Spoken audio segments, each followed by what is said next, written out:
Pergi Indonesia, makanlah dekat kedai-kedai makcik-pakcik yang jual dekat tepi jalan tu yang macam selalu aku buat. Tak payah korang pergi restoran-restoran besar dekat sana. Asal viral je, pum, semua orang nak pergi. Jujurlah aku cakap, makanan makcik-pakcik dekat Indonesia dekat tepi jalan tu jauh lebih sedap. Jangan bagi alasan kotor. Tak semua kedai sana pun kotor. Banyak je yang bersih-bersih. Layanan pun bagus, makanan pun padu, harga pun lagi murah. Dan dalam masa yang sama kita bantu mereka ni untuk menjana pendapatan. Restoran besar-besar yang viral ni semua, awal-awal dia selalu okey. Lama kelamaan, mulalah timbul isu-isu yang macam isu sekarang ni lah. Tapi apapun kan, ini semua pengajaran kepada pengusaha-pengusaha restoran, kafe ataupun apa-apa perniagaan yang selalu mendapat sambutan daripada pelancong asing ni.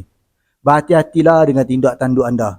Janganlah perniagaan anda tu hancur disebabkan anda sendiri. Jangan main-mainlah dengan orang Malaysia. Orang Malaysia kalau dia support habis-habisan. Tapi kalau dia marah, dia naik angin, dia akan lawan kau habis-habisan sampai kau boleh bankrupt tau. Apapun, saya dah pergi ke Indonesia 8 kali dan saya tak pernah langsung pergi dekat restoran yang viral tu dan tak pernah teringin pun nak pergi. Anyway, ada tak kawan-kawan Malaysia yang suka ke Indonesia tapi suka makan dekat kedai-kedai tepi jalan tu semua? Boleh tak korang kongsikan larangan komen pengalaman korang?